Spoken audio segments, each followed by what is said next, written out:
Sympathy और empathy में क्या डिफरेंस है? सिंपथी किसी पे दया आना, उसकी चिंता करना, ठीक है, क्या खाया होगा नहीं खाया होगा, घर से बाहर है, तो वो बहुत परेशान है, बहुत पेन में है, ये होते हैं सिंपथी। एम्पथी होता है अंडरस्टैंड करना और सामने वाले के इमोशंस को अपना अग्रीमेंट देना। ये तुम्हारे इमोशंस है, I can understand those emotions, और ये मैं भी फील कर सकता हूँ ये person, that is called empathy. Empathy एक सिंपल सी भाषा में अगर हम अंडरस्टैंड करें ना, तो सामने वाले के शूज में अपना पैर डाल देना। आपको फील हो जाएगा वो जूते में कितने कांटे हैं, कितने फूल हैं। तो इस तरीके की प्रैक्टिस होती है एम्पथी में। और दूसरी बात बताता हूँ, बहुत लोग को प्रॉब्लम क्या है ना, कितने लोग को पता है सुबह एक्सरसाइज करना हेल्थ के लिए बहुत अच्छा है? कितने लोग को पता है? सबको पता हाथों है। में से कितने लोग करते हैं रोज सुबह एक्सरसाइज? तो समझ, मतलब मालूम होना एक अलग बात है और उसको फॉलो करना दूसरी बात होती है। बहुत लोग को पता है, अरे यार हाँ एम्पैथी होना चाहिए, सहानुभूति है, लेकिन उसको फॉलो नहीं करते हैं। इसी तरह जैसे एक्सरसाइज को लोग फॉलो नहीं करते हैं। मॉर्निंग एक्सरसाइज बहुत नेसेसरी है, ये आपको प्रैक्टिस करना पड़ेगा। ये आपको याद से प्रैक्टिस आज से करना पड़ेगा। आज ये टॉपिक क्यों लिया गया? आप लोगों के अंदर कुछ कमियां दिखी हमें, कुछ चीजें लग रही हैं, कुछ लोग बहुत सारी चीजें लेके बात कर, ऐसा हो गया भाई, अरे सिम रखो भैया, थोड़ा एम्पैथी रखो, थोड़ा सिंपैथी रखो, दया करो सामने वाले पे, जीवों पे दया करो, अपने पार्टनर पे दया करो, उसकी जान बख्श दो। वो तो आपकी जान ले ही रहा है, आप भी उसकी जान लेने के ऊपर तुले हो। वो तो ले ही रहा है, अनजाने में आपकी जान ही ले रहा है, बोल बोल के, गालियां दे के, चिल्ला के, कोर्ट केस करके, नाटक करके, बहुत सारा चीज करके वो आपको परेशान कर रहा है।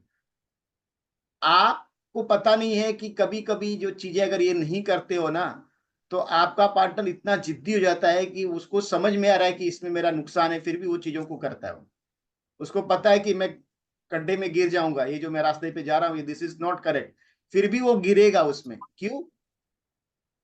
रिवेंज की भावना डेवलप हो जाएगी। जहां पे खत्म हो गया ना, क्योंकि आपके शब्द, अगर आपके अंदर सिंपथी नहीं है, दया नहीं है, आपके अंदर इम्पथी भी नहीं है, सहानुभूति भी नहीं है, तो आप सामने वाले के ईगो को ऐसा हर्ट करोगे, ऐसी चीज बोलोगे, ऐसी चीजें करोगे ना, वो आपके लाइफ से एक दिन निकल जाएगा। और निकल जाएगा तो फिर वापस आने के बारे में जल्दी सोचेगा नहीं।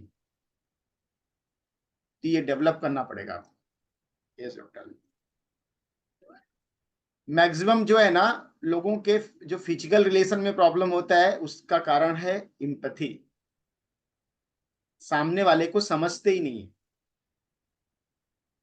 या सामने वाला अपने पार्टनर को समझता ही नहीं। बहुत बार लेडीज लोग सोचते हैं ना, झगड़ा हो गया ना, अब मैं हस्बैंड को बेडरूम में नहीं जाऊंगी, मैं उससे बदला निकालूंगी। ये आप गलत कर रहे हो। किसी को उसका अधिकार न देना, या उसका कोई भूखा है, कोई आदमी 4 दिन से भूखा है, उसको खाना न देना कैसी बात है? भूख लगी और उसको खाना नहीं देना, दिस इज करेक्ट? तो आप वही करते हो।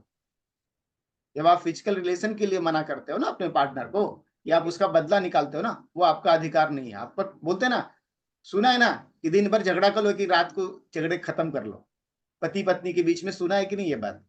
बट कितने लोग उसको करते हैं, फॉलो नहीं करते हैं। फॉलो करना चाहिए। Yes doctor Li. तो कैसे आपको इम्पैथी डेवलप करना है, उसके स्टेप्स बताए जा रहे हैं अभी। जो अभी मैंने बताया उसी के ऊपर है यस। कि अपने पार्टनर की जो है फिजिकल और इमोशनल नीड का ध्यान रखें।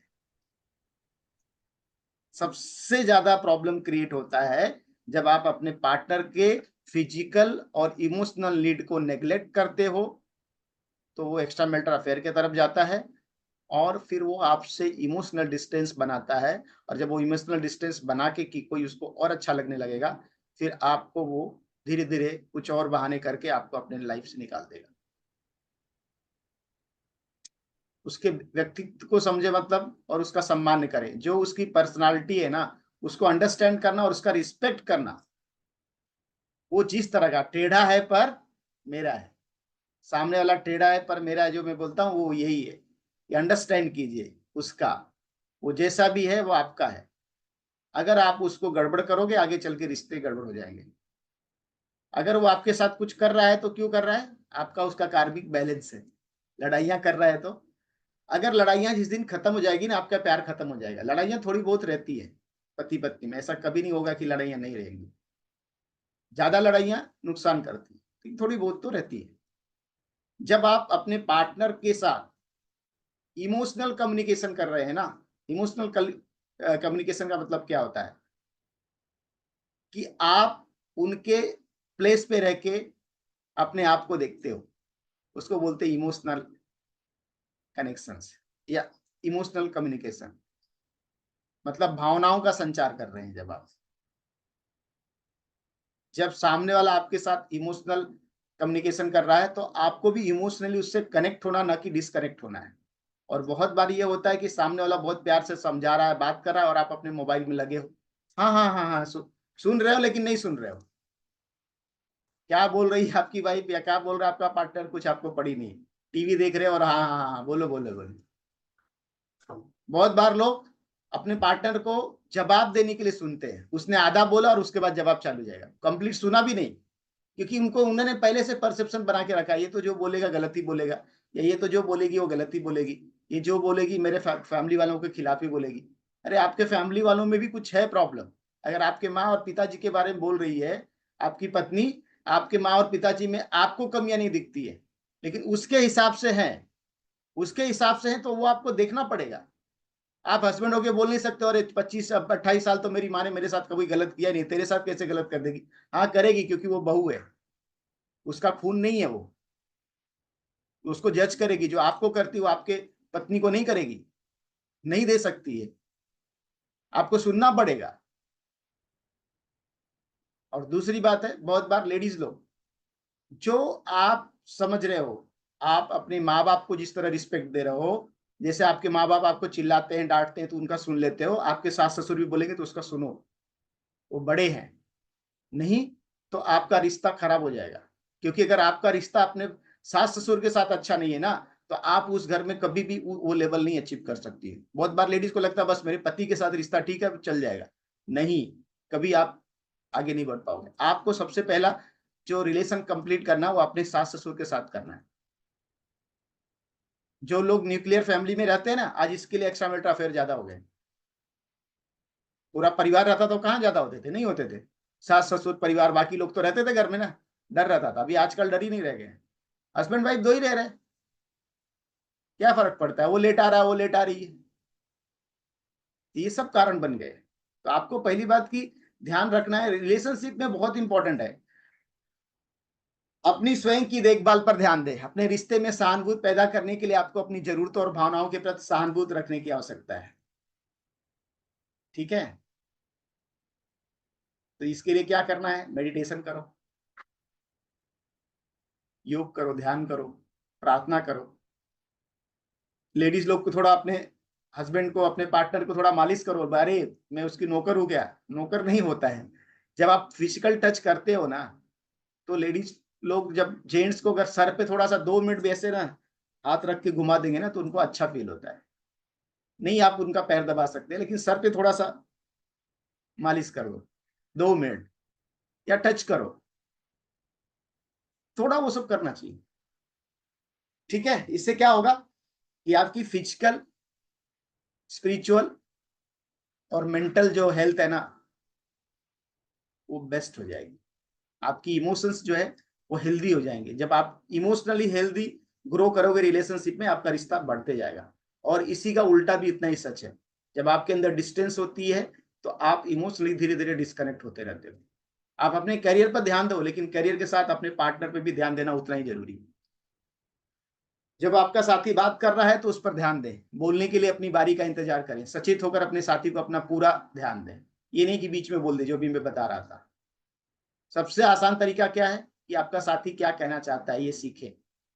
बिना कोई निर्णय किए इस बारे में प्रश्न पूछें कि वे आपसे क्या बता रहे हैं, मुझे इसके बारे में और बताएं, या आप इस बारे में कैसा महसूस करते हैं। उसको पूरा सुनो, कंप्लीट सुन लो, उसके बाद आपका जजमेंट दो, या जो आपके निर्णय। बहुत बार लोगों को प्रॉब्लम क्या है, जेंट्स लोग को ज्यादातर है, वो अपना आइडियाज देने लगते हैं। लेडीज को कभी आइडिया मत दो। लेडीज आपसे आइडियाज के लिए नहीं कोई चीज शेयर करती है, वो सोचती है खाली मुझे सुन लिया जाए। आइडियाज उनको पता रहते हैं, सोल्यूशन भी पता रहते हैं, फिर भी वो आपसे पूछती है। तो आप अगर समझदार हो ना, जैसे मेरी वाइफ मुझे कुछ भी पूछती है तो मैं क्या बोलता हूँ, अच्छा ठीक है, हाँ ठीक है, इसका क्या सोल्यूशन होना चाहिए, तुम्हारे हिसाब से क्या सोल्यूशन होगा बेस्ट। नहीं नहीं, मेरे हिसाब से तो नहीं नहीं, आप बताओ। नहीं मैं बताऊंगा, तुम बताओ तुमने क्या सोचा है। हाँ मैंने तो ऐसा सोचा है। वाह यार ग्रेट, बढ़िया है, फर्स्ट क्लास। या बहुत गलत डिसीजन है तो फिर मैं बोलता हूँ नहीं तुमने अच्छा सोचा है, लेकिन मुझे लगता है ना इसमें ये चीज थोड़ा सा ऐड कर दिया जाए ना तो और बेटर हो जाएगा। देखो फिर भी तुम्हारा डिसीजन जो है। वो सोचती है अरे यार हाँ, आप अप्रिशिएट करके बोलोगे ना, सामने वाला बोलता है नहीं नहीं आप जो बोल रहे हो ना वो सही है, नहीं नहीं मैं इसमें चेंज करती। उसको बोलोगे अरे क्या तुम बकवास है तुम्हारा दिमाग, तुमको समझ में नहीं आता ये सब, तुम क्या फालतू के नाटक कर रहे हो, ऐसा नहीं, ये साम काम ऐसा होना चाहिए।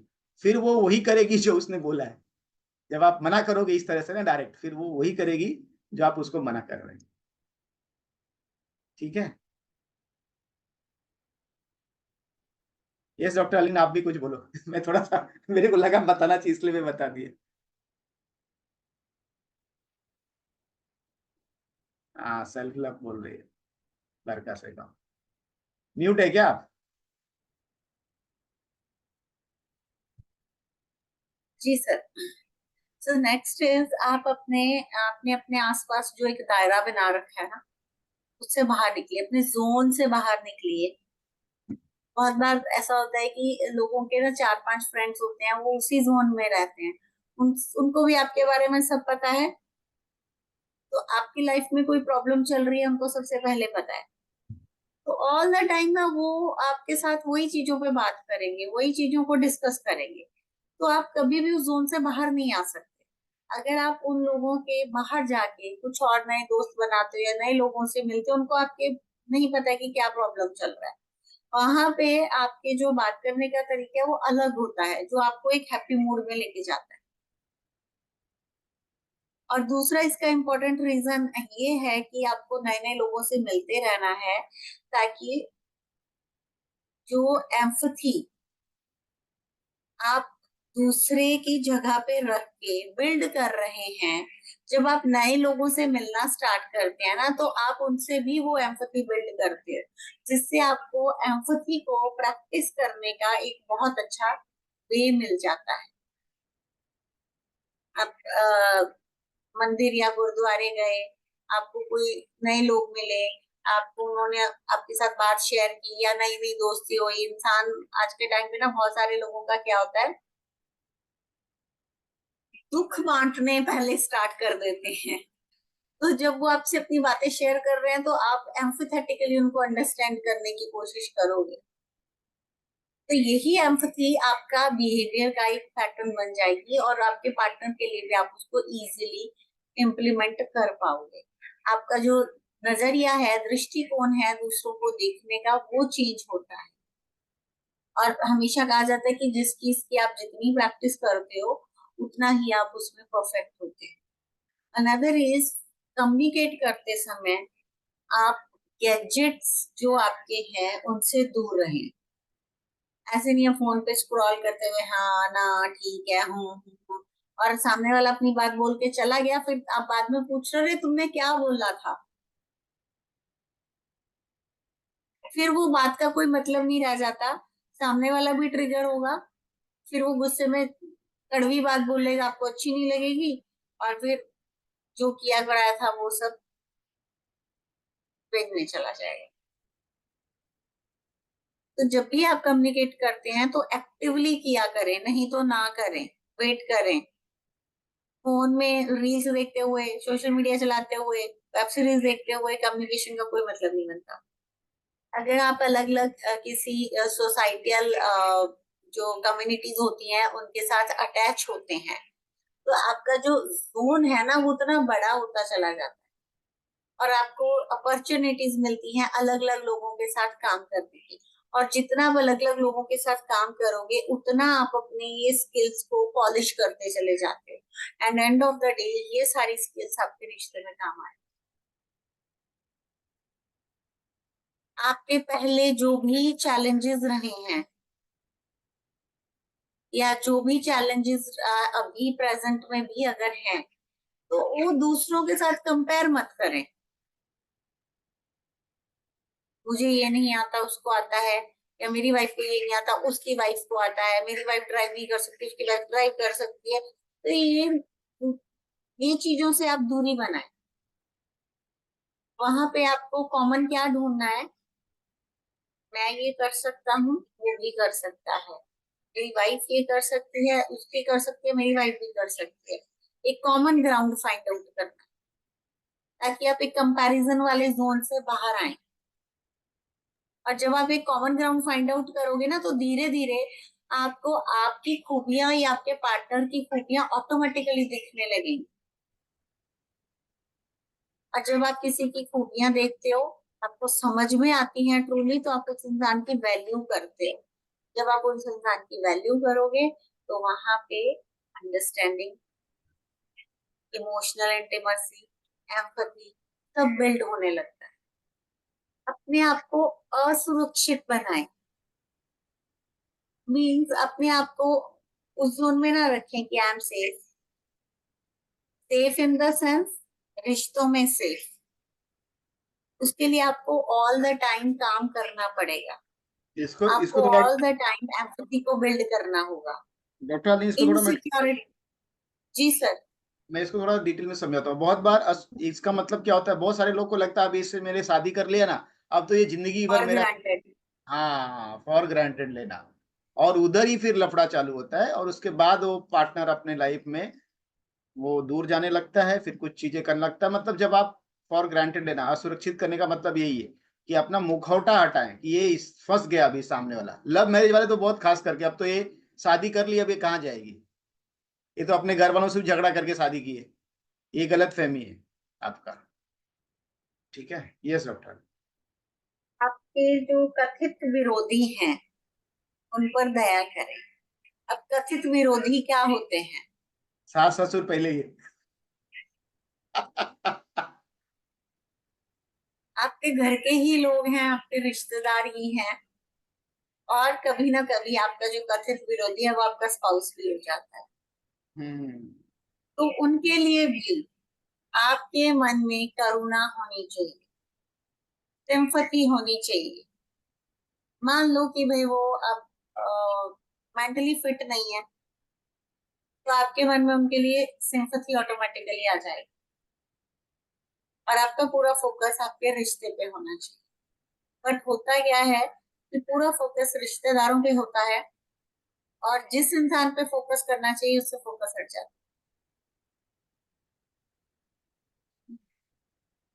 अपने आराम क्षेत्र से बाहर निकले, कंफर्ट जोन से बाहर निकले।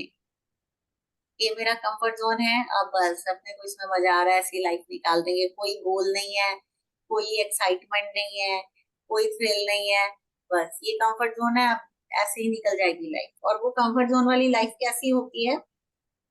शादी हुई, सब अच्छे से चला, बच्चे हो गए, रिस्पॉन्सिबिलिटी आ गई, उनको फुलफिल करते करते धीरे धीरे हस्बैंड वाइफ के बीच में कम्युनिकेशन खत्म हो गया, वो कंफर्ट होने लगे, चलो ठीक है नहीं हो रहा, ठीक है, शांति है, बच्चों ने इतना दिमाग खा रखा है तो इस इंसान से कौन ही बात करेगा। कम्युनिकेशन खत्म हुआ, धीरे धीरे रूममेट्स हो गए। रूममेट्स वाला जोन धीरे धीरे आगे बढ़ेगा, लाइफ आगे बढ़ेगी, रूम सेपरेट हो जाएंगे। एक ही घर में दो अजनबी हो जाते हैं, वो दो लोग जिन्होंने साथ में जिंदगी की नई शुरुआत करी। तो ये इतनी बड़ी पिक्चर को ब्रेक करने के लिए आपको कंफर्ट जोन तोड़ना पड़ेगा। और बाद में जिंदगी खाली समाज को, दुनिया को, घर को, और कि दूसरी शादी नहीं कर सकते ये दिखावा के लिए वो कॉम्प्रोमाइज वाली लाइफ बिताते रहते हैं। दिस हमारे इज पास नॉट गुड। कितने ऐसे केस आए हैं सर, ठीक है। जहां पे उनको शादी इसलिए बचानी थी कि शादी को बच्चे जो हैं 25 26 27 साल के बच्चों की शादियों में प्रॉब्लम आ रही है, इसलिए हम थोड़ा सा ठीक करना चाहते हैं। हाँ, बहुत सारी चीजें हैं। कितने ऐसे लोग आए हैं, बच्चों की शादी में प्रॉब्लम ना आए तो अब सोच रहे हैं कि थोड़ा सा सेटल कर लें, घर में रह लें, या इन चीजों को वो कर दें। तो फिर वो रिश्ता उस जोन में जा रहा है। और बहुत लोग हैं शादी किए 5 साल 6 साल हो गए, बच्चे नहीं, बच्चे नहीं, क्यों बच्चे नहीं, नहीं हम लोग का रिश्ता ही ठीक नहीं इसलिए बच्चे ही नहीं किए। अरे रिश्ता ही ठीक नहीं इसलिए बच्चे ही नहीं किए, तो रिश्ता और खराब होगा। रिश्ता थोड़ा उससे ठीक होने वाला है बच्चे नहीं करने से। मतलब बहुत सारी चीजें हैं। देखो क्या होता है ना, जब आपके अंदर सहानुभूति, मतलब एम्पैथी और सिंपैथी खत्म होती है ना, आपके अंदर से पेशेंस खत्म हो जाएगा। किसी भी रिश्ते में आप एम्पैथी कैसे बिल्ड करेंगे, इसके लिए दोनों के बीच में एक अंडरस्टैंडिंग होना चाहिए। और एम्पैथी रखने वाले को कहीं ना कहीं चैलेंजेस आ जाते हैं। वो अपनी साथी की जो उसकी इमोशंस है उनसे कई बार वो अच्छी नहीं लगती, बट फिर भी वो उसके इमोशंस को रिस्पेक्ट कर रहा है, बट अंदर ही अंदर उसको वो चीज उसको बैलेंस नहीं कर पा रहा, या वो चीजें उसके ऊपर हावी हो जाती है कि ये इसका इमोशन था, मैंने उसको एम्पैथी दी, मैंने उसको बैलेंस किया, बट अब मैं ट्रिगर हो रहा हूँ। तो उन चीजों से जब आप ट्रिगर हो रहे हो तो वो आपके लिए एक चैलेंज हो जाता है, एंड उस चैलेंज से बाहर निकलने के लिए आपको वो ट्रिगर्स के ऊपर काम करना पड़ता है। आप किसी एक्सपर्ट की सलाह ले सकते हैं जो आपको गाइड करेंगे कि सही तरीके से इस चैलेंजेस से आपको बाहर कैसे आना है। जब आप एम्पैथी दिखाते हो अपने पार्टनर के लिए, देयर आर द चांसेस कि आपके कुछ इमोशंस हर्ट होंगे, तो उस सिचुएशन में आपको आपके इमोशंस को बैलेंस कैसे रखना है वो सीखना पड़ेगा, उसकी प्रैक्टिस करनी पड़ेगी। कहना बहुत आसान है, शादी निभाना उतना ही मुश्किल है, बहुत एफर्ट्स लगते हैं, बहुत बार इंसान हर्ट होता है फिर उसको आगे चलाता है, और ये ऑन गोइंग प्रोसेस है। ऐसा नहीं है कि एक बार सब ठीक कर लिया फिर बस ऐसे ही चलता रहेगा। एक्सप्रेस वे में भी सड़क जो है बिल्कुल ऐसे नहीं होती, उसमें भी ऐसे जंप आते हैं, स्पीड ब्रेकर्स आते हैं, कि लाइफ में भी इसी तरीके से स्पीड ब्रेकर्स आते हैं। कहाँ पे स्पीड कम करनी है, कहाँ पे ज्यादा करनी है, कहाँ पे टेक ओवर करना है, कहाँ पे रुकना है, ये आपको समझना पड़ेगा। पैसे तो लौटा सकते हो, लेकिन सिंपैथी के शब्द वो ऋण है जिसे चुकाना इंसान की शक्ति से बाहर हो जाता है। अगर आप ट्रूली किसी को एम्पैथी देते हो, वो इंसान कभी आपकी एम्पैथी को लौटा नहीं पाएगा, क्योंकि वो उस टाइम के इमोशंस थे जब आपने एम्पैथेटिकली उस इंसान को हैंडल किया। नेक्स्ट टाइम अगर वो इंसान आपको एम्पैथेटिकली हैंडल कर भी रहा है तो वो इमोशंस अलग होंगे, वो टाइम अलग होगा। सेम चीज सेम इमोशंस के साथ रिवर्ट नहीं होती लाइफ। हम सभी इंसान हैं और दूसरों के साथ जुड़ने की जरूरत भी आती है, कहीं ना कहीं हम लोगों के साथ कनेक्ट होते हैं पर्सनल लेवल पे और सोशल लेवल पे।